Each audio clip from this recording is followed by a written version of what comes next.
Hello and welcome to the state I'm in, where every conversation points north. Here, we discuss the topics that Alaskans and perhaps everyone may care about. I'm your host, Manny Coelho, a fellow Alaskan and your guide to the conversations that Alaskans want to hear from the individuals who are leading the way. My guest today is Jake Long. Jake grew up on the shores of Lake Superior in Minnesota, but has spent most of his adult life living in Anchorage, Alaska, where he calls himself a skater who never really grew up. What started off as chasing adrenaline through aggressive inline skating as a kid has evolved into something much bigger as an adult through the sport of paragliding, often with his dog, a Belgian Malinois named Pickles, along for the ride. By trade, Jake is a welder. He shares about how he chased a teenage dream of working on the Alaskan pipeline, learning a skill, and building a life with his hands. And he's candid about both the rewards and challenges of choosing that path. Besides working a full-time job, we talk about whether it's on the ice, in the mountains, or in the air. Jake takes on experiences where most people would just have excuses as reasons not to try. But through paragliding, he's discovered more about himself than he expected, and even describes the sport as something that saved him at a pivotal time in his life. But this isn't a conversation about glorifying risk. Jake opens up about a serious accident that occurred early in his paragliding career and about witnessing a fatal crash and how those experiences reshaped his relationship with fear, mortality, and respect for the extreme. It's something that didn't push him away from the mountains, but if anything, gave him more intention about why he keeps coming back. Like many of the Alaskans I have the privilege to host a conversation with, a common theme keeps coming up, and that's do what makes you feel alive. And for Jake, that's skating, flying, and building a life rooted with those he loves. But the message just isn't about paragliding or adrenaline. It's about giving yourself permission to pursue whatever lights you up, even if it doesn't make sense to anyone else. If you're watching from YouTube, you'll definitely notice Pickles walking around the studio today, making an appearance on the show. But if you're listening and you hear the occasional whine or clink of a dog bowl, or maybe just the soft sound of booty scratches coming through the mic, just know that's our four-legged co-host making himself feel right at home. I truly enjoyed having Pickles and Jake in the studio with me today. This conversation was so much fun and just took a different angle than I've been able to take with this show so far. Jake's story is part adventure, part insight, and all about doing what lights and lifts you up. And now my conversation with Jake Long. So you mentioned that you were from Minnesota originally. What was growing up there like? Growing up in Minnesota, where I'm from, was like living in Fairbanks. Like it was really hot in the summer and really cold in the winter. I lived right on the shores of Lake Superior. So it's kind of like if there was a town like Girdwood with the weather of Fairbanks on a beach. Oh my gosh. So like we had big sandy beaches and we'd have big bonfires as kids all the time. And that's where we did all of our, ridiculous kid parties. Gotcha. And we'd make huge fires out of driftwood to where we would set up like a trebuchet type thing to launch logs into it because you couldn't just pick up these logs. You'd have to like set up things and launching logs by trebuchet. It was kind of the sorts, It wasn't like launching in the air. We had to like make structures to flip logs into the fire, and we dig giant couches in there. And Sweet. Imagine like teenage party kids from up here with nothing to do but with beaches, and colds and hot. And it was a good place to grow up. Did you have siblings? I have one brother. He's a year younger than me. Okay, cool. You guys are like rebel rousers, or no? Oh, we are complete opposites. Okay. He is the definition of like a millennial basement dweller, like just plays video games and nothing else. And I'm like, I'm going to hike 3 mountains a day and fly off of them with my dog, you know, and stuff like that. So like total opposites. Gotcha. Yeah, dude, I think it's so cool that, speaking of jumping off mountains with your dog, you found the podcast, which was so cool to get a message from you. I'm like, who is this Jake and the Flying Pickles that's sending me a message right now and on Instagram? And then I look up your profile and I'm like, this is freaking amazing. We have a good time. It's obviously, I'm talking about you, huh, Pickles? Yeah. If you're listening, I got Pickles in the studio. The man, the myth, the legend himself. Say hi, Pickles. Hi. He's a good boy. He's very proud, very tall and proud. Yeah, for sure. Good boy. Yeah, in 2 seconds of looking at your profile, your reels, what you're doing, out in Alaska, just enjoying it to the max and getting a perspective that I don't think a lot of people get, it was a pretty easy yes for me to be like, yeah, let's do this thing and find out this a little bit more about this story and how this all happened. So to say I'm happy that you and Pickles are here, total like understatement, man. It's freaking awesome. So Yeah, I'm super stoked to be here. And the podcasts are fun. You make it all look so good. You do such a good job. And how could I not come on your show? Like, I this is appreciate that, sick. man. Like, look at this setup you got here. I appreciate that so much. And the first four-legged guest, co-host, I guess, with Pickles, that's pretty awesome. Welcome to the show, Pickles.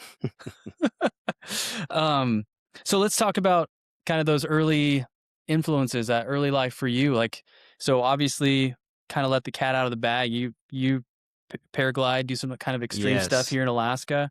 Was your childhood kind of marked by that? Were you like out seeking A, adventure and doing stuff like a that? little bit. I mean, growing up in the 90s, it was all about, extreme this and extreme that and X Games and stuff like that. Yeah. And I was totally sucked into that world of skating, BMX stuff, all of that stuff totally interested me. And I've just always been an action sports enthusiast my entire life.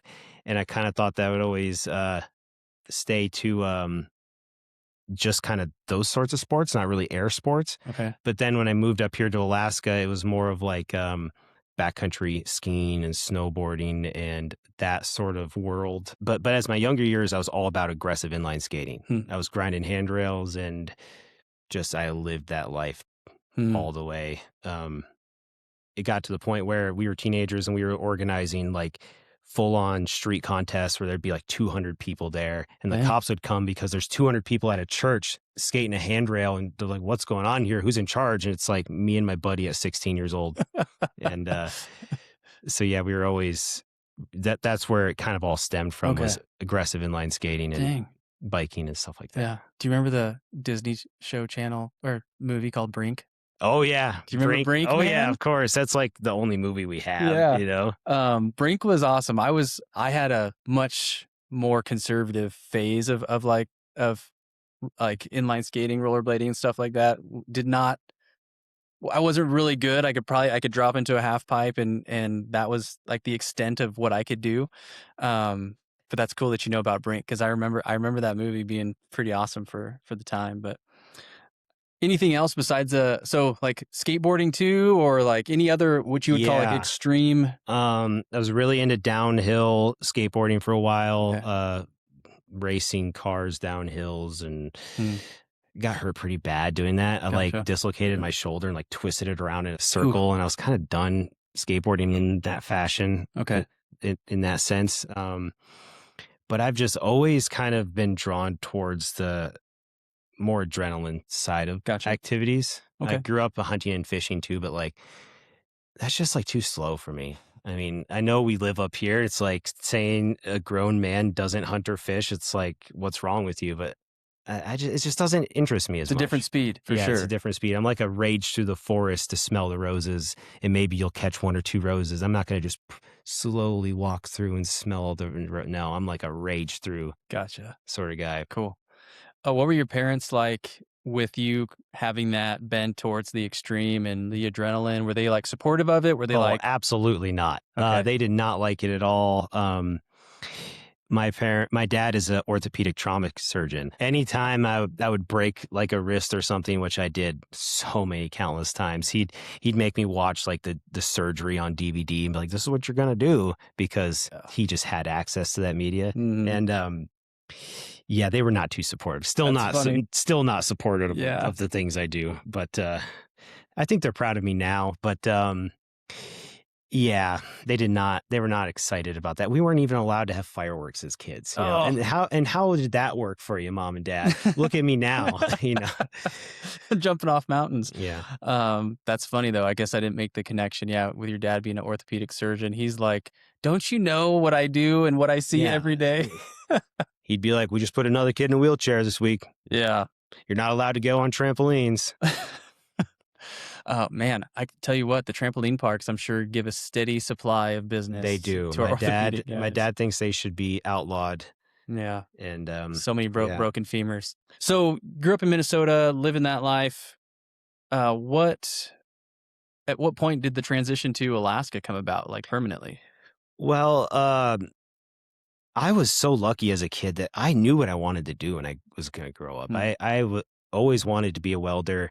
I was like watching TV, like Monster Garage with like Jesse James and they're like Oh, welding and like, yeah, West Coast totally. Choppers West stuff. Coast choppers, yeah. And I didn't necessarily want to like build cars or like motorcycles or Okay. anything, but like every time there's like those mad scientists with all the sparks in the background or Yep. like the people welding, I was like, I want to do that. And at this high school that we went to and, moved around a lot, but settled in Minnesota, they had a really good welding program. And I just took it and just went off Mm, with it. And it just completely changed my life. And I was like, I'm going to be a welder, period. mm, And then in my like later teenage years, formative years, I had it set in my mind that once I turned 18, I was moving and hmm, going somewhere cool. Like okay. I was either going to go to Colorado or some other places. Montana was in my mind. But as soon as it sounds cheesy, but I read Into the Wild Oh, yeah. and I was like, Mhm. I'm going to Alaska. That's what it is. Got him. And then, yeah. And then I was like, I'm going to go to Alaska. I'm going to go to welding school and I'm going to go weld on the pipeline, Hmm, period.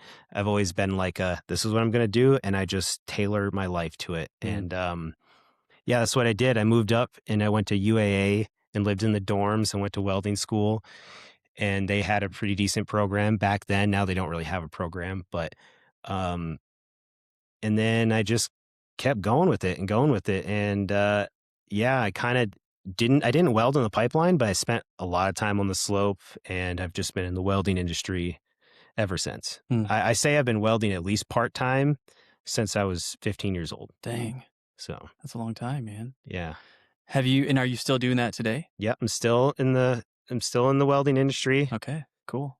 Yeah. Um, and what is that lifestyle like? Because we got a lot of people that work in that Yeah. industry in Alaska, and I come across these people, and I know it's like, oh, I work 2 weeks on, 2 weeks off, Yeah. or there's some people that live down in the lower 48. They don't, and they come and work up here, Mhm. but they don't live here. They live somewhere else. They work up here. Um, What's that been like for you? for me, what's it like working in being a welder? I mean, all those stories you hear of like dirty, nasty welders, that's all true, but we really have a lot of fun, honestly. And we up here being a welder in Alaska, there's such a romantic idea tied behind welding because of the pipeline and all that stuff. It's like you tell people you're a welder here in Alaska and they get it. You say you're a welder in like the lower 48. They're like, "Well, are you at a muffler shop? Are you at a junkyard?" Huh? It's a completely different idea that people get when you tell them you're a Yeah. welder. And but being a welder up here, you get the chance to really weld at the high end of the game. Mm, Like at the height of my career, the coolest thing I ever did, uh, I was up on the slope and we were welding on live lines mm, that have natural gas or other products flowing in them while you're welding on them. And you know how thick it is. And mm. if you mess up, you're going to blow through Kaboom. and bad things are going to, it's unlikely, of Yeah. course. We wouldn't do it if it was likely, but, uh, yeah, that's like welding up here is on a new level and you really get to, do some cool things up Sweet. here. What about the challenges? I know that sometimes that lifestyle can be hard on families. It can be hard Mhm. with I know that there's some guys that go up there and they get introduced to like addictions they didn't have before then just because of the lifestyle. It's a lot of work, it's demanding, it's hard. So did you have any experience with that as far as like the uglier side of that lifestyle? Oh yeah, I mean, I'm on my second marriage. Mm, Like I said earlier, I'm an alcoholic in recovery. mm, All of the bad things are true, mm, totally. You see guys that have some really bad home life. You see guys that have really bad addiction problems. You see drugs on the slope. I've seen I've seen people OD on the slope. dang, Like one time recently, there was a guy that OD'd during a phase 3, and they hit the whole camp with the drug tests dang. because we're not saints in this Mm, industry, mm, but there's mostly good people. mhm. There's bad apples everywhere you go, but the welding industry up here, it's all the rumors are true, but there's good people too, Yeah. and there's definitely some hard living Hmm. people that are in this industry for sure. What's your advice to maybe the kid that was in your spot, maybe 16 years old, looking ahead like, "Hey, I wanna make a decent living, have a good career. I live in Alaska." What's your advice to them about getting into that world?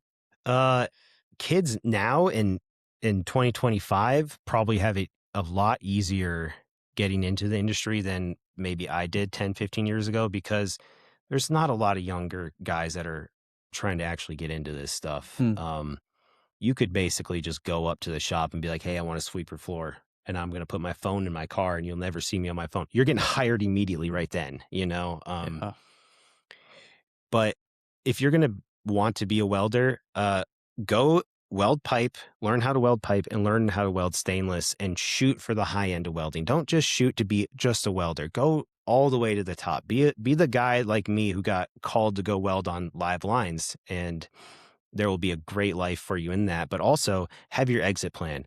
You can't weld forever. You can, but man, it's going to wear you out. Have a good exit plan. m- Plan to become like a quality control guy later or do something else. But you totally can weld forever, but try to have an exit plan. But just guys nowadays, just go to the shop and ask, and you're probably going to get hired on immediately yeah. because there's just not a lot of everybody wants to be TikTok famous now. Mm. There's not the young guys trying to take your job as Yeah, much. the work ethic I think is likely changed, um, or what I guess people are interested in has changed. The trades, I'm hoping, make a resurgence because there's such a need for them. Yeah. I hope that's brewing. I feel like it is because it feels like there is a gap. Yeah. That feels like there is a gap. Because when I was a kid, like there was a good portion. I also grew up in a really small farming community town, but good portion of my high school classmates went on into the trades, plumbers, Hmm. farmers, welders. I mean, it was standard to take welding in the town that I grew up. So I learned how to stick weld and MIG weld. And like my senior project was like, you get to build whatever you want to and, sell it. And so a lot of people gravitated towards that. And a lot of those people went off to make great careers. And Yeah. somewhere along the line, and maybe they still do that there in that small town, but it seems like there's a demand for that.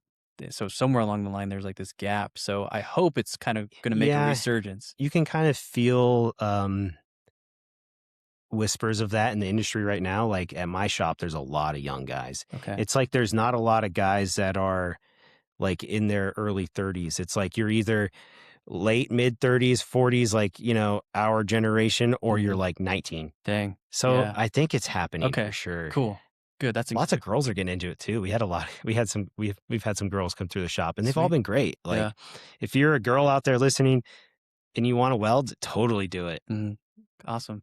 I just was talking to Megan Merritt. She has an animal rescue out in Sterling. She said that she went off to school to be a mechanic, and then That's so which is sick. awesome because she was just like, I want to know how things work, and went off to. She doesn't do that now, but it was cool. I don't hear that very often. Women are Yeah. like pursue those kind of traits, so that's pretty cool. So let's talk about paragliding, man. Yeah. So you're involved in welding and in working on the slope, living that lifestyle. You had this childhood of extreme sports, or Hmm. kind of living on the edge, that finding that adrenaline, like doing that kind of stuff, doing those kind of activities.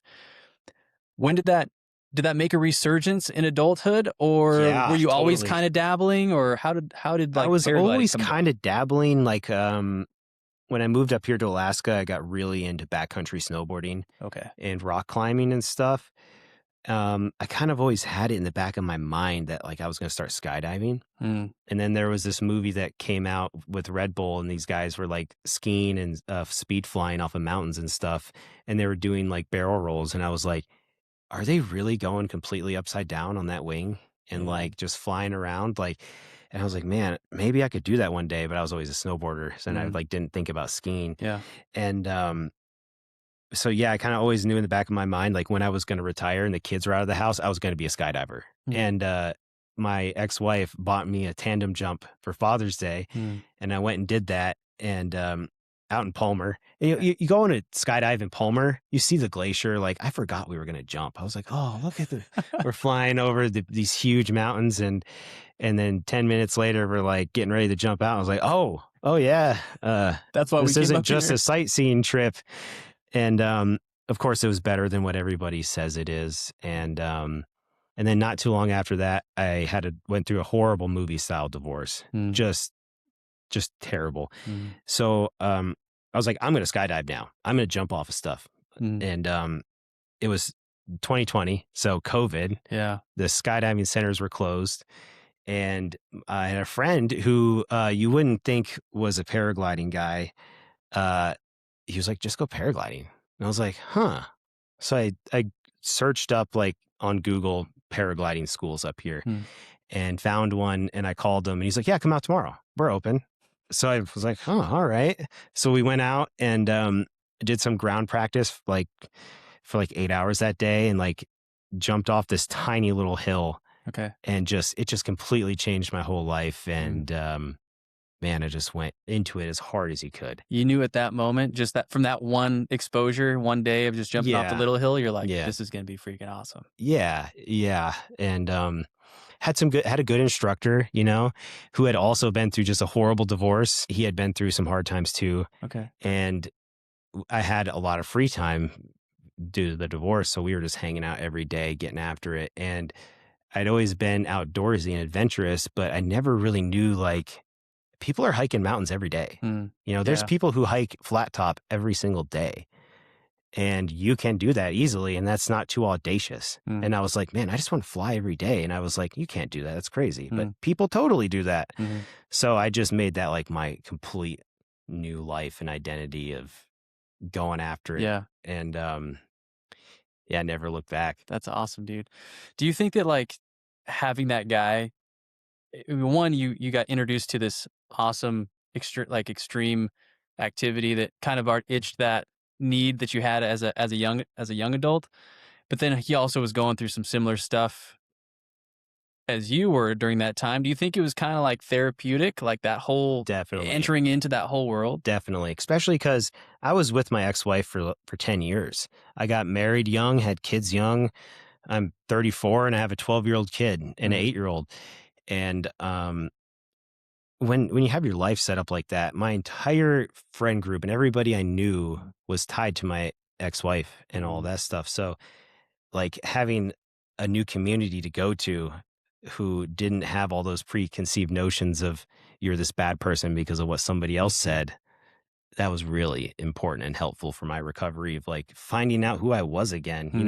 You get a divorce like that and it just strips your identity to zero and then less than that. It really helped me build my life back up. I think awesome. Paragliding saved my life for sure. Dang. That's awesome, man. Talk about just that first. So you talked about like the small hill that you were learning, training on, doing some groundwork.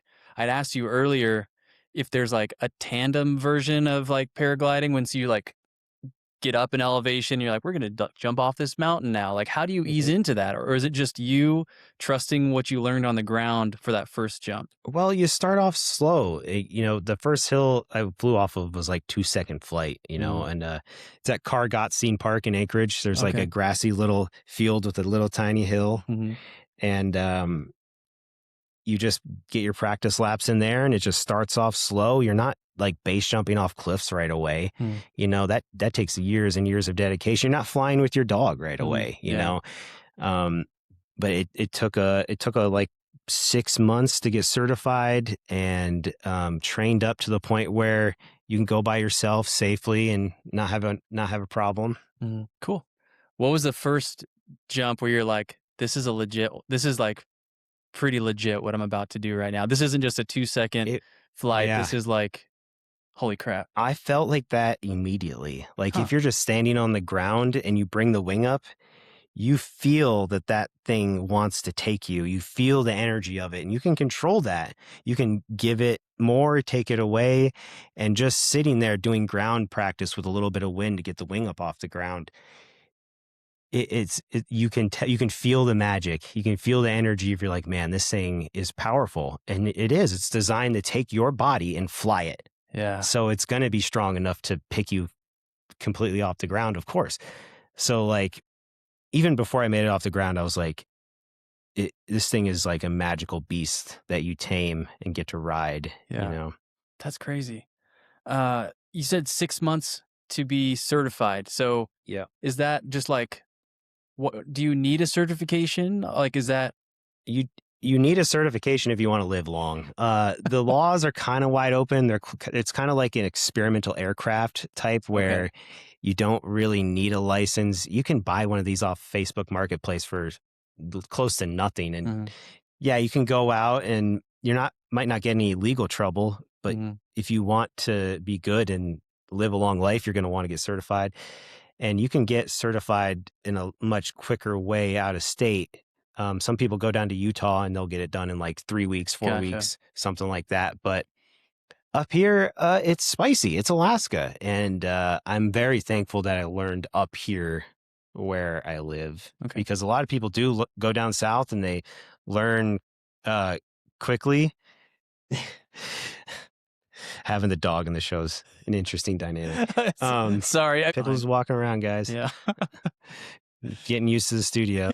But yeah, it took me like a summer to get certified, and then uh yeah, and when you get certified up here, you kind of get introductions to the sites that are here, and Okay. kind of the ins and outs of flying in the mountains, because that's what we're doing, is mountain flying. Hmm. And yeah.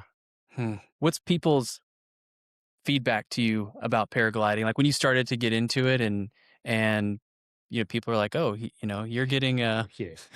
you're getting certified in this, and you're training in this." Did people be like, "Jake, what the heck are you doing?" Like, or Uh, was it most positive?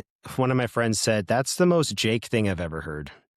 Um, because I've always kind of been adventurous.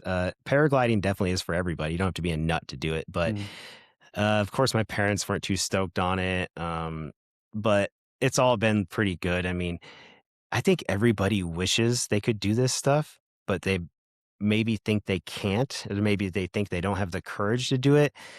And when somebody that you actually know gets to do it, you're like, wow, you look at the whole process of it different. You're like, mm. oh, I actually know a guy that does that. Is there a lot of options for people to like look into, like to go out for the first time, or like to do exactly what you did in Alaska specifically? There is a couple schools up here. They are kind of hard to get into because there's such a big demand for people to come get into it. But yeah, if anybody DMs me, I'll take you out on some little kiting adventures, see if it's for you, because it is, everybody can do it, but it's definitely not for everybody Mm. either, but there is some schools up here that provide that service. Cool. Have you found other people that like you guys go out together and you're like, "Hey, do you want to go?" Is it like one of those type of events where you're like, "Hey, I'm going to go paragliding," and then you have a bunch of people that you text, you guys go do it together? Is it that kind of thing, or is it more solo? It is kind of a solo sport, but also we go out in big groups all the time. We have a local, a Slack. If I don't know if you heard of that app. I think I have, yeah. We have like a local message board that has a couple hundred people in it, with maybe 50 people who are super active and like going out all the time. Okay.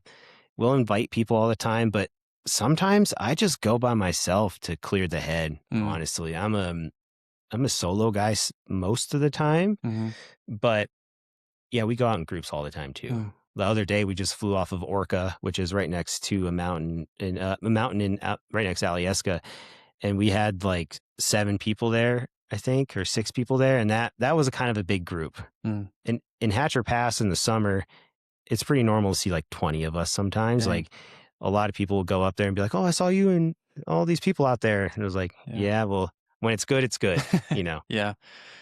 Do you have to be mindful of weather, of wind, I think of people that I know people that have boats, and I'll be like, "Hey, it looks like it's going to be sunny this weekend. You want to go fishing?" And they're like, "Dude, it's way more than just the sunshine. Like I got to see what the wind's doing. I got to see like what the waves are Yeah. doing, like how big of swells are we looking at?"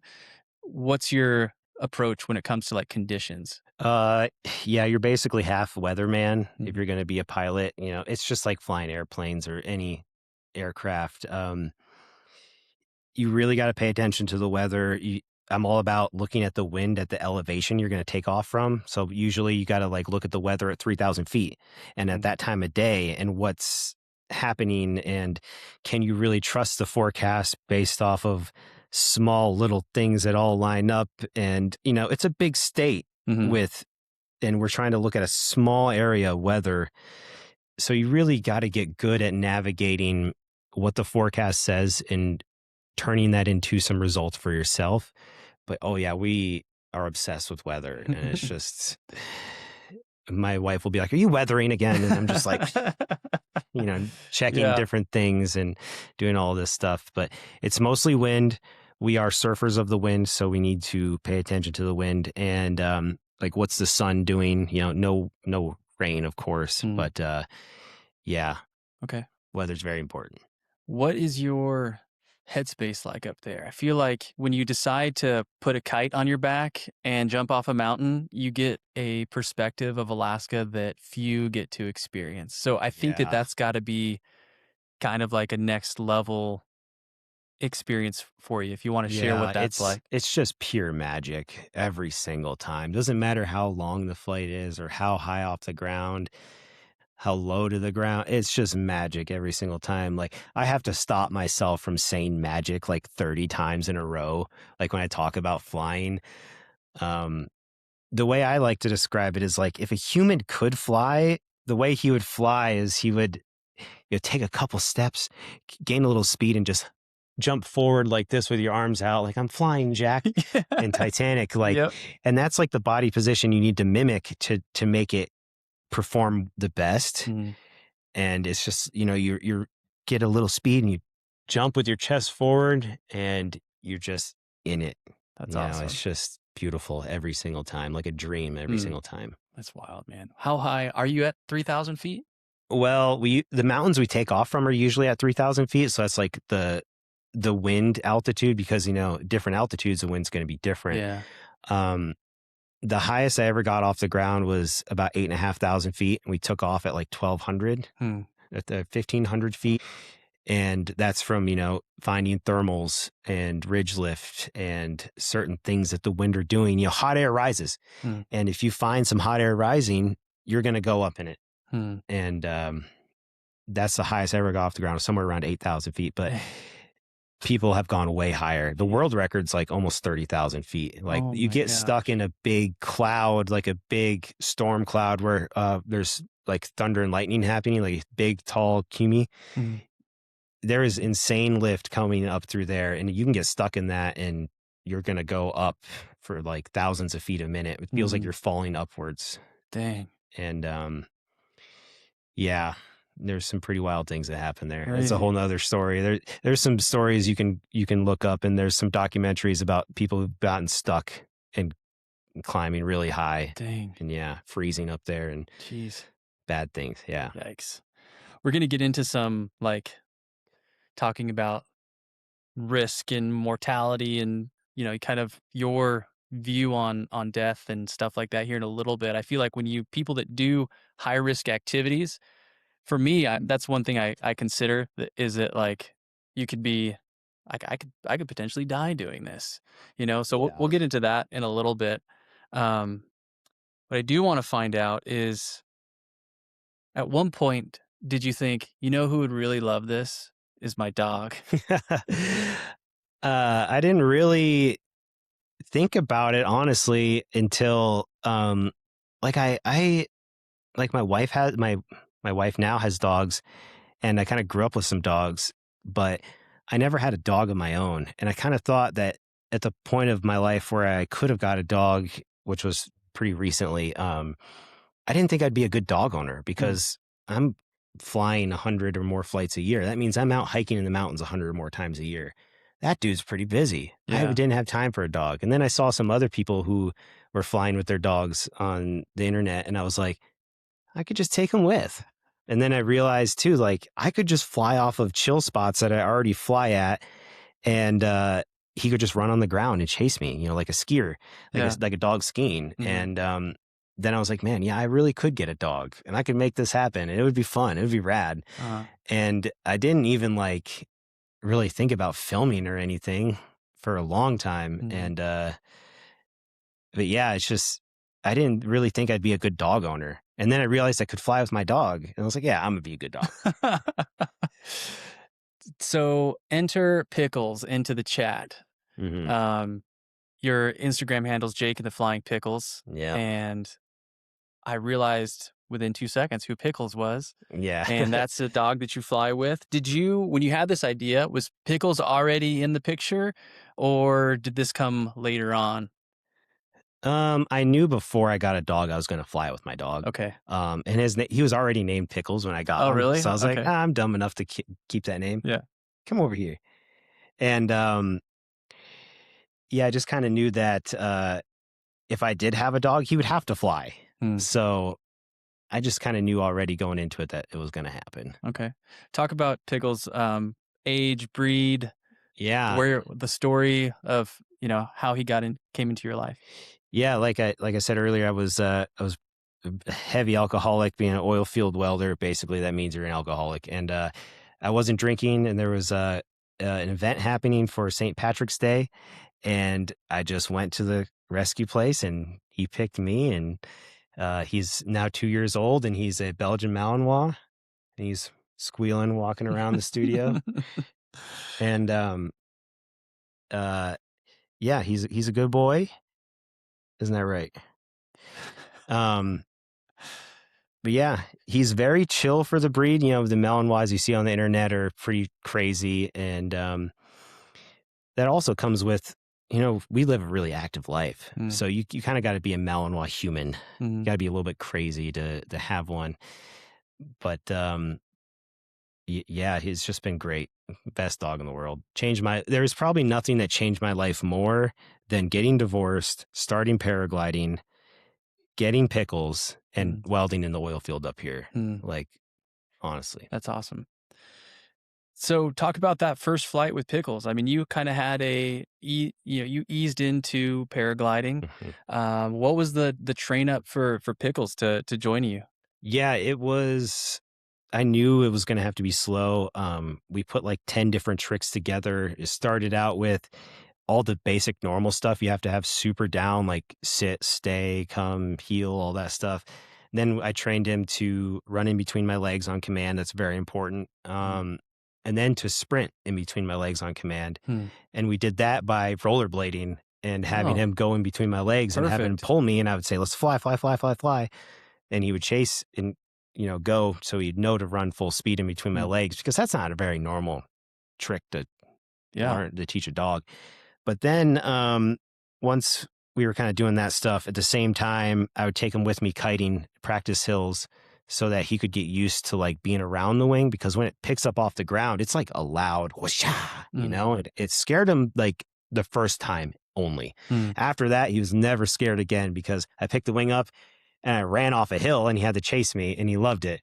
And, ever since that first time of him being scared of the sound, he has never been scared since. Mm. But I knew it was going to take a lot of training and like 10 different tricks put together. And we just took it slow and did all the stuff. And it was fun every second. There was no like work, we were just having fun. Mm. But just doing all that stuff slowly and building up to it, by the time we got the first time, having him harnessed up and on with me, he knew exactly what to do. Mhm. And it just went off like without a hitch. And Mm. it's been going off without a hitch every single time. And he's never been scared. He's never looked like he didn't want to go. Him walking around the studio now, he seems more nervous than whenever we're flying. Mhm. And if he ever was scared or nervous or didn't like it, we would just not do it. Mhm. The internet fame is not worth torturing your dog. Yeah. You know. Yeah. Uh, I've seen the videos of on your Instagram of him flying with you, and what it looks like is if you've ever seen sled dogs, like when the harnesses come out and they just get amped up because they freaking love running, and they're Hmm. amped up for it. They're yelping, they're barking, they're jumping up and down, and Pickles looks the same way. He reminds me of like a sled dog that's amped up to like get on, like to pull a sled, and then you hook him in, and then it's off to the races, and then he's just it He's looks just like he's so sitting in chill. midair, just like, this is freaking Yeah, awesome. I'm blown away how chill he is in the air. Yeah. Our longest flight, we were blessed with like an hour and 35-minute flight in Hatcher Pass this summer. Mm. So we were utilizing lift and going up and lift. He was trying to take a nap and he was getting kind of over it. He was like, "Oh, I'm so bored." Chill. He's like curling his head back, looking at me. And he was trying to nap and stuff.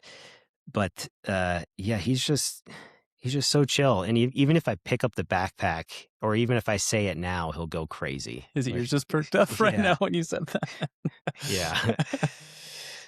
that. um, with anything, gosh, anytime you do stuff on the internet that has a significant following, you're gonna have people that are like rooting you on and like, this is freaking amazing, dude. Thanks Yeah. for sharing this with us. And then you're gonna have the opposite of the haters come out of the woodwork. What's your experience been like with that?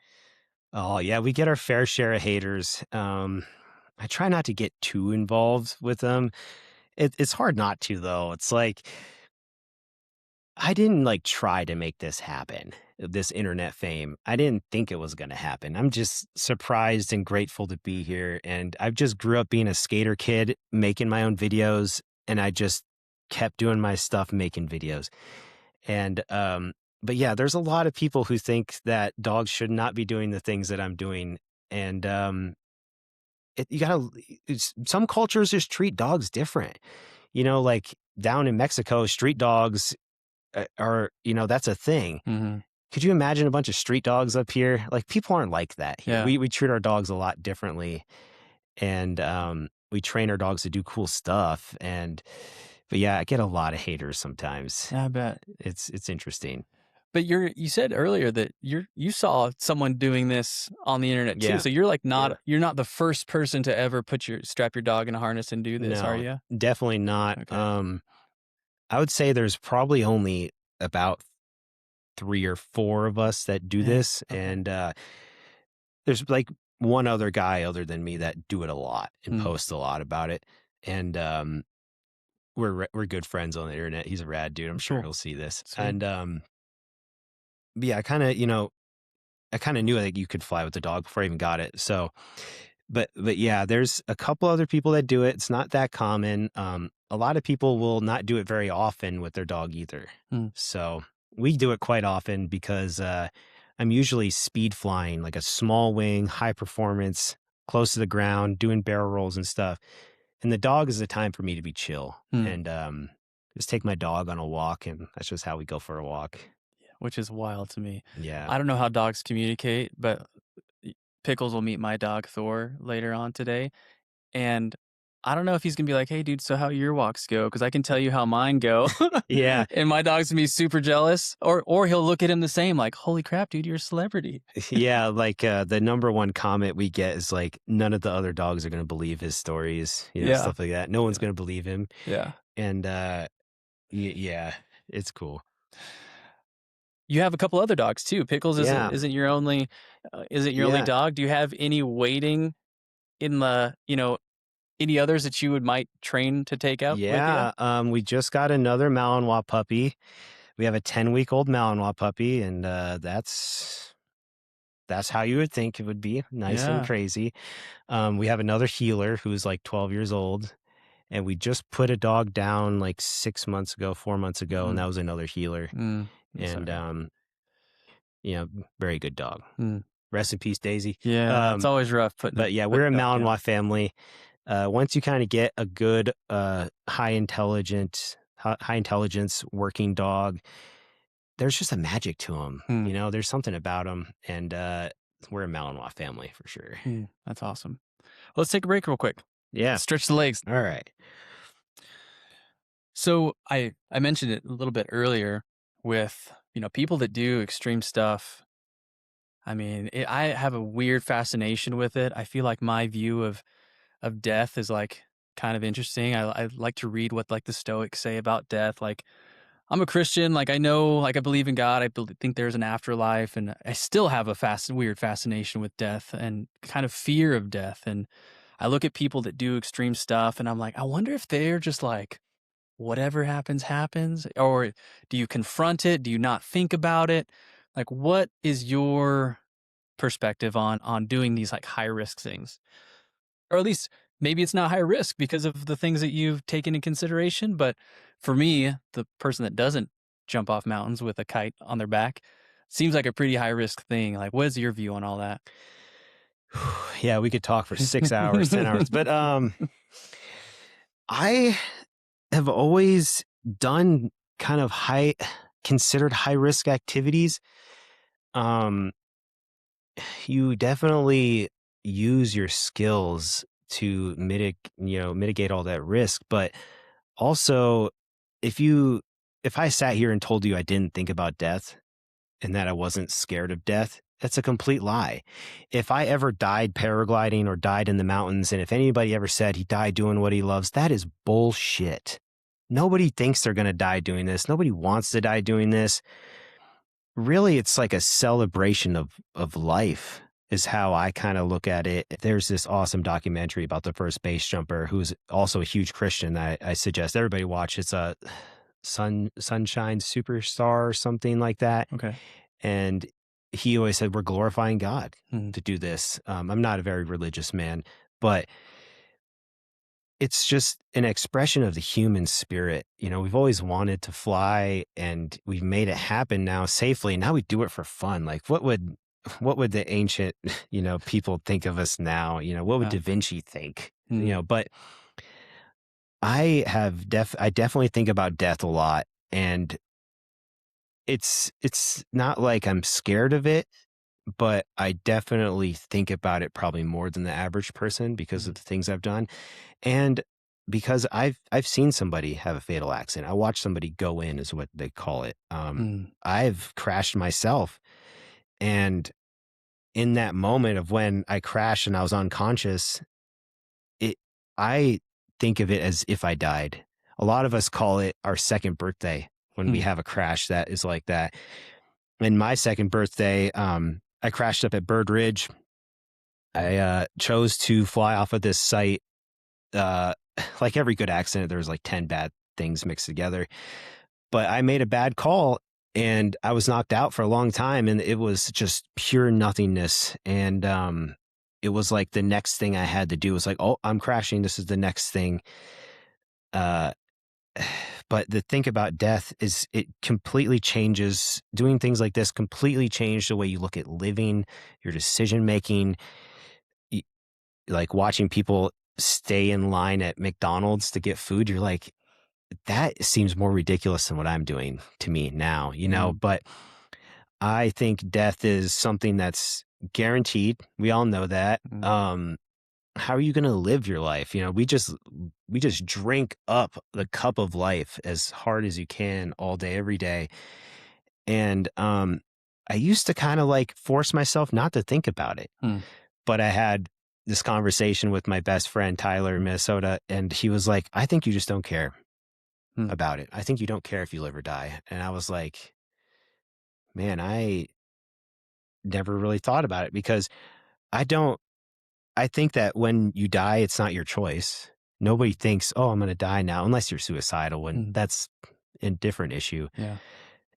So in the moment, I was like, well, yeah, I don't care because it's not my choice when I die, when I Hmm. go. Um, But that question really made me think about things a lot more. And yeah, I guess the answer of what I think about death is it's unavoidable. You're not going to be able to choose when you do it. You could twist your ankle on top of your stairs and tumble down and die right now, or car crashes or anything like that. But I'm jumping off of cliffs. It To say that I don't think about it is a complete lie. Hmm. Um, and really, the feeling that comes up most when I think about death is like confusion, Hmm. because after watching somebody crash and have a fatal accident, it's like, well, what's it going to take for me to stop? Hmm. And the answer is nothing. I will do this till I can't. Hmm.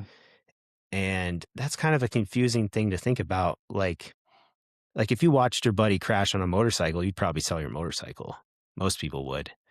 I could never think like that. I would be like, I'm going to ride my motorcycle every day because of it, Hmm. because he can't, you Hmm. know? And, yeah, just, it's a confusing feeling, Hmm. you know? It's like I've accepted death, but I've accepted also that I'm going to live as hard as I can Hmm. and do life exactly the way I want to. And this is just the way I want to live. I want to go out paragliding. I want to enjoy the mountains the way I want to enjoy them. And I hope I never crash and burn again. And if I do, don't say I died doing what I loved, because what I love is living, honestly. That That's was kind of awesome. long-winded, but No, man, it's just a weird thing. that's awesome. Uh, there's a there's a documentary that I haven't watched it. I listened to this guy on a podcast talk about his experience. He was a rock climber, free solo. Have you heard of this documentary? Hmm. This guy climbs El Capitan, um, no no ropes, no safety gear or anything, which seems crazy and mind blowing. Like, dude, you must not Yeah. care about what if you Yeah. live or die. And his perspective was kind of the opposite, in that he is so obsessed with doing that and being so technical and doing it at different times of the year, and just going through it multiple times, Hmm. in with all his safeties. And then when he did it, it was like when he did it without any safety gear or whatever, he was so just Just dialed in. one with the Yeah. freaking mountain. Yeah. Do you find that as well? I do find that as well, because, the more you fly, the more experience you have, the safer you're going to be. The more current you are, the more you fly often, how frequently do you fly? That's the more you fly, the safer you're going to be. And like Alex Honnold Yep. in free soloing, like rock climbing has different levels of hardness. If his top skill was here, he's free soloing here, Hmm. you know? Flying kind of isn't really like that. It's like you're off the ground, you're off the ground. Um, there's people who've gotten hurt just kiting on the ground, and never even on a flight, and now they're in a wheelchair because a gust of wind picked them up 10 feet off the ground. Mm. So it's a little bit different than climbing, but we practice and practice and practice, and that skills that you have, it makes it safe. Mm.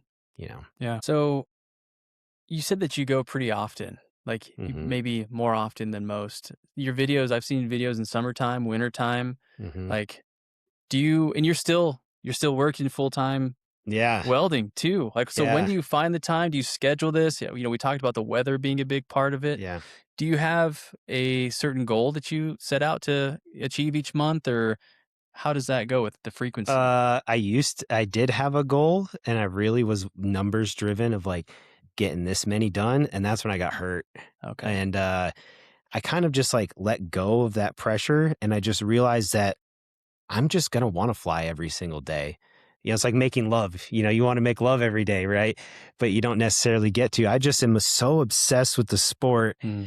that I am always paying attention to the weather. I always know what's happening in the weather throughout the entire state for like the next 3 or 4 days. Mm. It's to the point where if somebody at work's like, it's going to do this, I'm like, oh, really? Did your little emojis tell you that on your iPhone app? Because it's wrong. Um, I'm just so obsessed with it Yeah. that I want to fly every day. And, I just go out basically any time that I can. And I work 50 hours a week. I work 10-hour Mm. days. I work 40 to 84 hours a week. Mm. Dang. And, being an oil field welder, if you're not prepared to work like that, Mm. that might be a downside to Mm. welding, but that just goes hand in hand with wanting to live life to the max. Like, I'm going to work, and I'm going to fly, and I'm going to skate, and I'm going to hang out with my dog, and I'm going to hang out with my wife, and I'm going to do gnarly things with the kids. And it's just, Yeah. I'm the type of guy that's always just go, go, go, go, go Mm. all the time, Yeah. always doing something. There's no off season with paragliding either. Like, you can fly in the winter. Yeah. The air is really smooth and nice in the winter. Air is Interesting. dense when it's cold. Mm. There's all sorts of things. Usually smooth, awesome, beautiful flights in the winter. Is it warmer up there too? A lot of times here in the winter, like these cold snaps we've been having, like when I just flew off of Orca down by Girdwood, it was like -20 on the ground, and it was like 10 above, 5 to 10 on top. yeah, that feels pretty nice up there. We get a lot of inversions sometimes, but sometimes you take off in the summer and you got your full winter gear on because you're going to go up to 6,000, 7,000 feet flying over the mountains where it's cold. So yeah, sometimes it's nice, Gotcha. sometimes it's not. Gotcha. Tell me a little bit more about that accident that you had. How long ago was Yeah. that? Like, what kind of injuries resulted from that? Did it change your perspective on getting back on the kite again? To kind of walk me through that Yeah. process. So, really early in my career, well, there's two kinds of paragliding. There's full size wing paragliding where the goal is to gain altitude and fly as long and far as you can. And then there's the other side, which is speed flying, which is probably what people more see on the internet, which is like more visually appealing, going fast, close to the ground, barrel rolls, jumping off the cliffs and stuff. That's speed flying. It's kind of like it's kind of like skydiving and base jumping. Okay. I got into the sport knowing I wanted to go speed flying route, but I started training on the full size wings because that's a safer, obvious progression. And my first year of flying, I was getting into speed wings, and I was really new, and I was kind of a heavier guy, so there was, you're flying even faster. And so I went up to Bird Ridge, and I had flown off it one other time, and I went there, and I didn't have enough time. The weather was kind of crappy. I was new to the place. I didn't really know where to go. It's a long, horrible hike, and the wind was a little bit off. So I decided that I needed to leave. I needed to go pick up my wife, and I couldn't make it all the way up to the summit. So I was going to take off from this horrible, looking back, just horrible, disgusting idea of taking off at this site, this certain spot. And you go there now, and I'm like, yeah, boys, back in my day, I went and crashed here, and it looks completely different. Like somebody made like a little rock hideout thing to like camp in the wind or something. So now it just looks even more dumb if I'm like telling my bros I crashed there. But so I decided to try and take off, and I was like 5 feet off the ground, like 2 seconds in the flight, and I black out, and I don't have any more memory of that. But what happened is I ragdoll tumbled down this like boulder field rock face thing with rocks like the size of watermelons, a little bit bigger, and I smashed my face into a rock and broke my cheekbone and was knocked out for like half an hour. And I like really hurt my ankle. I like ripped out all the plumbing in it, is what the doctor said. It probably like dislocated and went back in. And I cut my leg, the other leg on my thigh, like 1.5 feet long and 1 inch wide and 1 inch deep. Dang. So it was like a big gash in there. And of course, those opposite legs. And I'm up top of Bird Ridge. And so I had ragdolled down this boulder face. And like I said, I took off. I was in the air for like a second. I don't remember anything. I wish I did. What probably happened is sometimes you take off and then like the wind isn't right. So like you come down for a second, you do a couple little fairy steps, and then you go again. And I think that happened and I tripped, or that happened and I tripped and I clipped a tree. But I ragdolled through some trees, so there's sticks in my wings. The evidence is very telling. But when I was ragdolling, I got all hogtied in my lines, and I was like tied. Oh, dang. So when I was first coming back to life, I would like wake up for a second, realize I can't move. I'm like, shit, I'm paralyzed, and like go back out again. And I'd like wake up again and scream for help, go back down again. And then my wife called me because I always tell her when I'm going to go, and she knew it was going to be like a 2-minute flight. And this was like 30 minutes later. She's like, well, what's going on? So she called me and woke me up, and I sounded just punch drunk, of course, because my bell had been rung real good. And she's like, FaceTime me now. And I was like, man, this isn't good. Because like for the first moments of like her calling me and waking me up, I was like, man, my face is wet. Because I was like head down. So I was like kind of upside down. I was like, why is my face and my hair wet? It was because my face was blown up and I was bleeding all over the place. So I get to FaceTime and I look like just hell. It looked like a bear attacked me. And she kind of started the rescue front. And I got myself out of my lines, realized I was fine. I knew my leg was messed up and that my ankle was, I thought my ankle was just completely broken. and kind of stuffed my stuff back together. And I had hiking poles. The hiking poles, guys, bring your hiking. I don't care if you're going to Fred Meyer's, put the hiking poles in your, because those are crutches. And I started just limping myself off the mountain. And when I was coming down off the mountain, I had a brand new jacket on, like a puffy jacket, and the sleeve had ripped off. And all the feathers were just everywhere. So I was like tarred and feathered with like blood, and my head was hurting. So I was like concussion, like puking, you know? Yeah. So it was like puke on the ground, blood, feathers stuck to me. My face is blowing up. Like I took a rock like this. So it got me in my eyebrow and my face. I got a nice scar that the ladies love. And I'm hobbling down off this mountain. And like I said earlier, I thought the weather was crap. It turned out to be a beautiful day as I'm coming down off this mountain. I'm just hobbling down. It took me like 2-3 hours to get down. And I run into another pilot who's on his way up. And he's like, "Oh, dude, let me help you. Let me take that pack off your back." Because I had my full pack on my back. Dang. And he called an ambulance for me. And I was like, my wife might have already done that. He's like, "I don't care. We're calling." And but I hobbled and he helped me down. Thank you, Micah, my boy. Hobbled off the mountain and got into the ambulance down there. And it was such a beautiful day. The paramedics were taking pictures of like the sun and the trees and all this stuff. And I'm like puking over here and like getting fentanyl shots so I can live and stuff like that. And yeah, when we got to the hospital, it was like a movie. There was like a panel of doctors, like, because all they heard was paragliding pilot coming in. So they thought I was like going to have a brain bleed and all this stuff. And there was one nurse that had a plate of shots. And she's like, "When's your last tetanus shot?" And I was like, boom, boom, boom. And she shoots me up like, she's like, "You're good." And yeah, it was like Grey's Anatomy. There was like 8 or 10 doctors in a line waiting for me to get wheeled down the hallway. And I was like, what's up, guys? Of course, I'm on a nice cocktail they gave me in the ambulance. Yeah. And I was very lucky that I had a good high quality helmet on that broke in half. And my head's completely fine. I just got a concussion from smashing my face into the rock and hit some other rocks too. But my ankle, there was no broken bones, but I've broken my ankle before, and I would have wished I broke my ankle with the recovery and the pain and everything. And they stitched up my leg, and I was on my merry way after that. And I've always had like a just get back on the horse mentality. And I was out there trying to fly again like 3 weeks later. Dang. With like stitches in my face. And it was right before Halloween.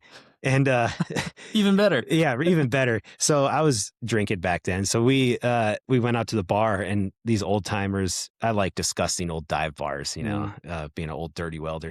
And these guys would be like, "You're a little early for Halloween, son." I'm like, "No, this is real." I got stitches in my face and my eyebrow, and yeah, that moment definitely changed my life for the better. It slowed me down paragliding. Everybody who ever crashed paragliding says they're glad they crashed because it slowed them down.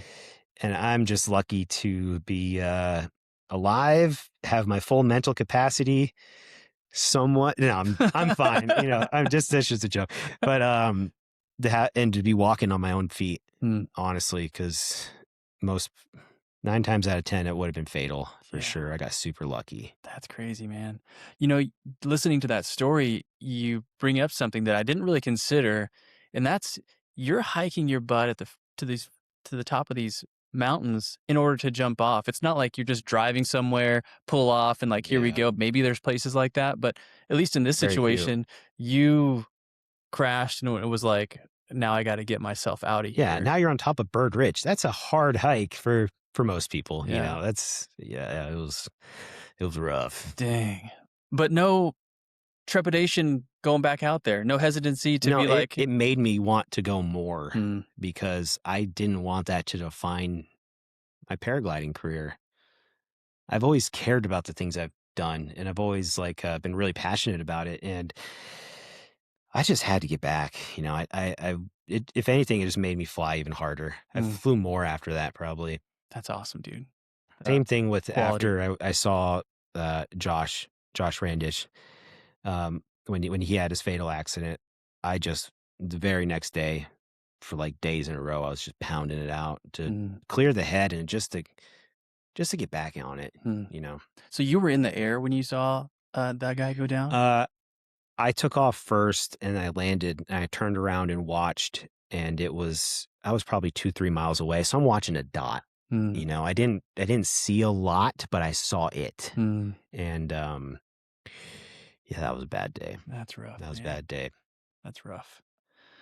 Um, it's cool your perspective on getting back on the horse again. Man, so many people I talk to on this show that have went through crazy stuff, whether listening to your story, I think of Bridget Watkins, she was a musher. She went through some crazy experiences and they did a rod with her dogs almost died and was like, "No, I'm we're getting back up and we're going to do this thing even though I'm terrified."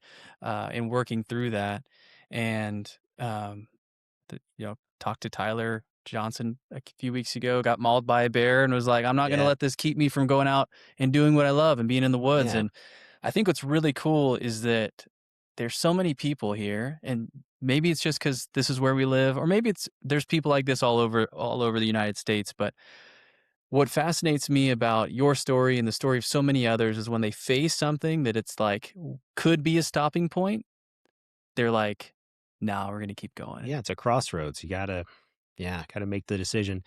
There's a Yeah. lot of people who start paragliding and they just have like a scary moment of like bumpy air and that ruins it. They're done, Mm. and it's not for everybody, you Mhm. know? Yeah. That's really cool, man. Good for you for getting back on the horse. Yeah. At that point, so you said that was early on, right? Yeah. That was in Yeah. like my second year. Okay. I'd been flying for like a year and like a month or two Mm, at that point. okay. What kind of places you've shared a couple of them. Where are your go-to spots? Are you always looking for new places to go? Now in my career, I'm looking for new places, but after my accident, I kind of really doubled down on skills. So I kind of was uh, always going to places that were kind of like within a half hour to hour drive and just hammering out lots of laps. And being in Alaska, I mean, an hour away from anywhere in Anchorage, you're at world class places. Mm, Anyways, it's not like you're missing out on anything. Um, And even, like, me saying hammering out on local spots, like that, dude, our local spots are nuts, They're nothing to not think are awesome like and to rad, but downplay. yeah, Yeah. you don't wanna downplay it, but, um, I definitely know some people who, fly up here, and they're really all about flying new places all the time, and those guys really inspire me a lot, Mm, like Lesha and Griffin, shout out, guys, like, yeah. you guys are rad. And Nathan Webb, man, that dude is always making new spots. But now in my career, I've kind of always never been satisfied with myself, Mm, So I was like, we need to build skills. We need to be really, really, really good. Don't worry about trying to go find new places. You're already doing all sorts of cool, awesome mm, places. But now in my career, I'm trying to do some new fun things. okay. Cool. Well, for myself and the, thousands of people that follow you and watch your adventures up in the air and with Pickles, I mean, it's awesome, dude. We love it. Yeah, thank Uh, you. some of us I know are living vicariously through you in these experiences, and I think there's plenty of people out there too that are like, I might go give this a shot, and Yeah. experience it. So that's really cool. Yeah, DM me. I'll help you. That's awesome. So let's transition into some other cool stuff that you're into. You mentioned early on inline skating. You were into Mhm. that. Um, I see videos of you ice skating, rollerblading. Like that's still a part of your life and what you're doing, and you're enjoying Huge. stuff on Yeah. the ground too. So do you want to talk about, what you do with that? And then Pickles is also in Yeah. on that too. So Yeah. I'm just a skater kid that's never gonna grow up. I skate every day at lunch. hmm, Like I only have a 30-minute lunch. Most of these videos that you see, I get them done in a 30-minute lunch and I drive there and I skate for 15 minutes and then huh, I leave. Like I'm just obsessed with like having fun every day. that's awesome. And the skating has just been I've been skating for like almost 25 years now. Hmm, And it's just been like my daily thing. It's just my thing. Like, I don't know who I would be without skating. Um, I like skating any way you can get it. Long distance speed skating, aggressive inline skating is my background, and I got the new skate park right next to my work. I'll go there like daily. Hmm. Um, my new thing is skate joring. You see people ski joring, Ski cross country joring. skiing with Yeah. the The dog. dog. Yeah. I hate cross country skiing. I hate skiing. If paragliders flew sideways, I would have never touched skis in my entire life. I hate skis. They are so lame. Um, but the skate joring is so much fun, and Hmm. we do that all the time, daily. And yeah, that's kind of like my latest jam right now is going out with the dog and just we go so fast and it's so fun, and everybody should try it for Cool. sure. You've been to some pretty cool places. I know you're in Anchorage. There's some places that you go Yeah, there, but Alaska has some pretty amazing locations to go, yeah, like mountain ice skating. Is that what it's called? yeah. Wild ice Wild skating ice or skating. Yeah. Nordic skating. Nordic skating. Talk about that. Like, what opportunities are available for people that are into that here? What have you experienced? Oh, dude, it's the best place in the world for wild ice skating. Yeah, it's just that's kind of something that's developed like in the past couple years for me. I've kind of always gone ice skating on wild ice, like maybe a couple times a year, but now I'm like really heavily into it. And there's so many cool, rad spots. What really got me into it was there's this river behind my shop, Campbell Creek, Hmm. and I just saw people zip by it one day, and I was like, "You're skating on the river?" And then I skated every day for like 2 months That's awesome. on lunch break. But yeah, we have such a good community of wild ice skaters up here, and really anti gatekeepy. Like Hmm. down in the lower 48, gatekeeping is when you have this cool spot and you don't tell anybody about it. Hmm. We're like the opposite of that, and because there's just so much cool stuff to enjoy, and and we have some really good maintained rinks here in Anchorage too, and all over the place where you can go ice skate every day. Which means if you can go ice skate every day, you can rollerblade every day in the summer, which you can just live that life. Yeah. And that's kind of what I'm skating almost every day and paragliding almost every day too.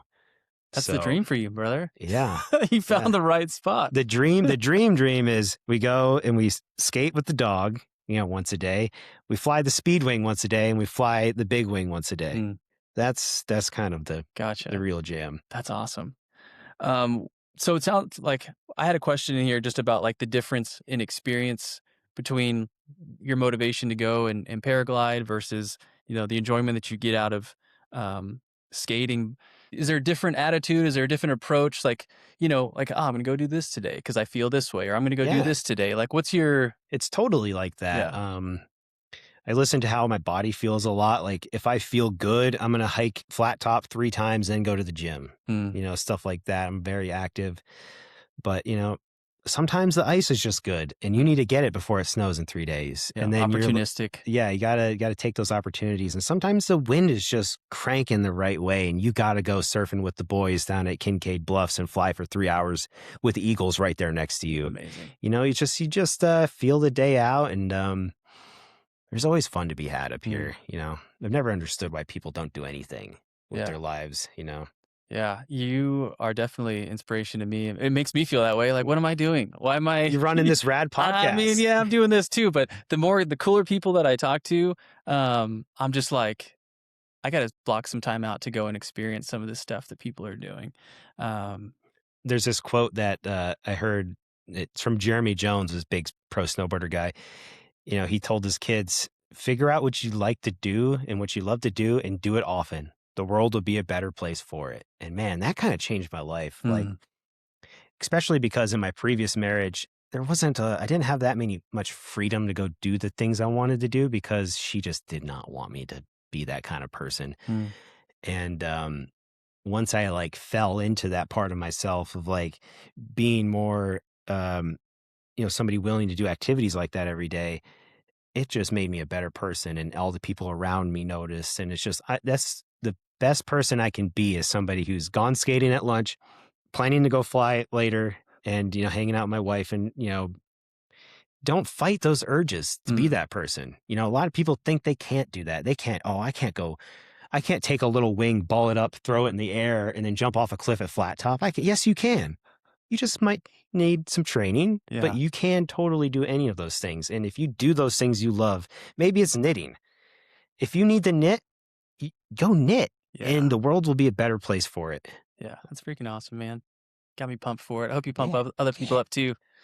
Um, so you started this just because you were on your own journey. You're coming off of this divorce. You're looking for something, Mhm. to get back, to learn something, to do something that was going to put you in a better headspace. And you found paragliding and you kind of launched off into that. And Bad then joke. I didn't even catch it. I didn't even catch it. But along the way, you've kind of amassed this freaking following of people that are like, Yeah. this is awesome. I was looking at your Instagram. Your Instagram alone, you have like about 130,000 people following you on there, which is mind blowing for me, who's rocking like 2.5 people on Instagram currently. But that amount of people is Fairbanks, Juneau, Wasilla, and the entire Kenai Peninsula population combined, which is a crazy number Yeah. to kind of comprehend. Did you anticipate that at all when you started this? Absolutely not. I didn't try for any of this to happen. I was just a skater kid making videos, and something took off. And really, like, I was against filming my own stuff for a long time, because in skydiving, there's a quote that nobody has been killed more by GoPros and girlfriends on the ground, because you're trying to show off. Yeah. You're going to do something dumb for the camera, for your girlfriend or for your buddies. And you're going to going in is hitting the ground and dying. Mm. You're going to go in, you're going to get hurt. You're going to do something. And, like, I had bought a GoPro Hero 9, and, there was like a 12 out by the time I even opened the box. 'Cause I was just like scared to, um, do something dumb Mm. for the camera. And, like, when I crashed, I thought everything was gonna be fine. I thought I could trust myself and trust my own instincts, and then I kinda didn't trust my own self for a while. And then when I started filming again and posting stuff, it it just blew up immediately. Mm. And, people got a soft spot for dogs. And when Pickles is about to take off, there is nothing cooler than watching a dog get just amped Yeah. to do some gnarly things. And you're like, wow, they're going to go fly. And that dog is stoked, just pumped, Yeah. So I understand why it's popular, but I had no idea it would be like this, honestly. Was there a certain moment, a certain video that it was like overnight, or was this like a slow burn to a ton of people following you? It was kind of overnight, honestly. I had posted a couple of videos, and, I kind of didn't post any of the flying dog stuff for a little bit. And then I made one video, and it got like 2 or 3 million views, like, instantly. And I was like, whoa, holy. And, then I started posting more of my other flying. And at first I was very self-conscious. I didn't think Mm. people would really want to watch. And, but I wanted to watch it. I was Mm. like, I'm like trying to find people doing the things I'm doing, and I'm not finding it. Mm. That means people want to see it. And if I'm out there trying to find it, that means maybe other people are trying also, and they're going to think it's cool. But I thought what I was doing wasn't very rad, Hmm. very self-conscious about it. And now I'm like completely different, to where I don't give a shit. I like making the video. I watch my own videos all the time because I like them. Yeah. And really it's for me. Mm. And, but yeah, I was posting very small amount, and then I started posting more and more. And then I posted a video of me and Pickles flying off of Bird Ridge, and that one really took off. And I was like, you know what? We're just going to fall into it. We're going to see what happens. We're going to Mm. have fun with it, do more, Mhm. take the dog flying more. I used to just take the dog flying all the time and not bring my camera at all, Mm. because it's just for me anyways. And, yeah, it's just really blown up. That's And crazy, it's man. unintentional, but I'm very grateful to be here talking to rad people like you. I Yeah. mean, changed my life completely. It's so cool. And I'm glad you did it. It's like people are doing cool stuff every single day, and Yeah. there's people out there that are looking for it, And then there's people that are just like you're saying, I was just doing this thing that was cool and I liked and I enjoyed and doing it mostly just for myself. Yeah. And it turns out other people think it's pretty rad. Yeah. And that's like my advice to anybody who's like, whatever your thing is, like, if you think you want to post it just to show like your two friends you have, do it. People are going to like it. If don't be so hard on yourself. A Mm, lot of people are very hard on themselves and sell themselves short. And if you want to like post rad videos, just do it. Who cares? Like at the end of the day, how's it going to hurt you? yeah, You know? it's true. What's been the good and bad of having your, little portion of your life out there in the social media world? It's really all been good. Nothing really bad has happened, I would say, Cool. except for some haters who think the dog doesn't want to do this and that dog is scared. He said no. And I'm Mm, like, you don't know dogs at mm, all. But really, it's all been good. yeah. Do Met a people lot of friends. do people find you out in the park or out in public and you're like, Yeah. is that Pickles? Is that Jake and the Yeah. Flying Pickles? Yeah. A couple, there's been like 3 times people have come up and been like, are you Jake and Pickles? And I'm like, yeah. um, but it's small town Alaska too. Totally.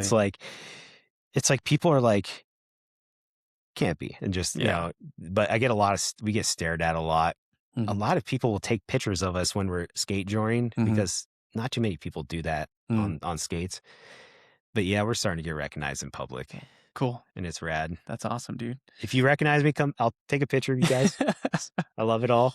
Do you feel any weird pressure to push the limits or do something new now that you have people following you? Or are you just like, I'm just going to keep doing No, this? absolutely not.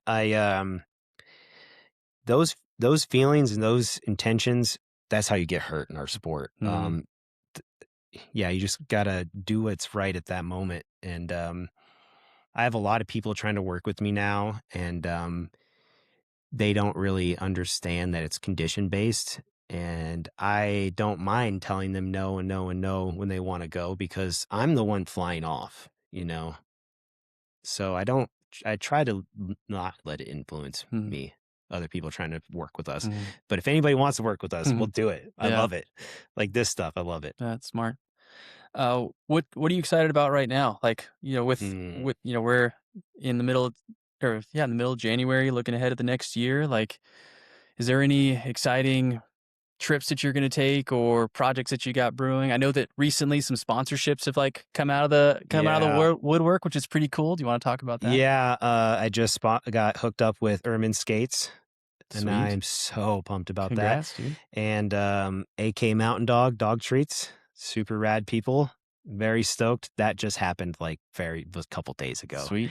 Uh, there's talking in the works with some other people. I don't want to really spoil it. Some wing manufacturers and other avenues.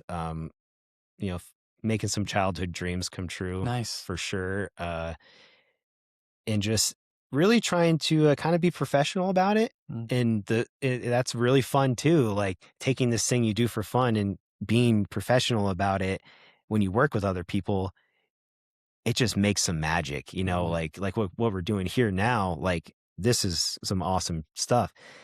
And I like taking it a professional stance towards fun. Yeah, I take fun seriously. cool. I think that's going to open up a lot of doors for you too with that, Yeah. having that mentality for sure. Yeah, So, but at the end of the day, I don't care. mm, With if there was no cameras, no sponsors, I'm just gonna keep doing me. I'm gonna keep flying yeah, 100 times a year or more, and it's just what it is, it's really. awesome. Any desire to go and paraglide outside of Alaska? Any Oh any yeah, spots that you're like, it'd be really dope to go there one day? I just really want to like go to certain places to fly with those people that are there. Like Okay. the Utah boys are just rippers. Uh, Down in Chelan, Washington, rippers too. I just want to go fly with cool people. Like we have such cool mountains here that it's like, how could you want more? I mean, Yeah. there's always cool places to go, but like, really, uh, I just do what's good that day, where it's good that day, and yeah, like things I'm excited for in the future. Like this summer, I don't really have too many plans. I just plan to fly as much as I can, and things will happen. One plan I have is I want to go like sky camping is what we call it. Huh. Like it's called bivouac and fly viv, and like you fly and you full viv. Wow, it's a French thing. There's all Okay. sorts of French names, but I want to go fly cross country with the dog and with all of my camping gear out in Hatcher and go around, stay a couple nights, fly around. Cool. That's what I want. That's my goal for the summer is Sweet. to do some of that. And I want to start flying a smaller speed wing, which Okay. is, spicier. Okay. Yeah. Cool. We talked about your Instagram. Where else can people follow you? I'm on Facebook also, Okay. just at Jake Long. Anything on YouTube?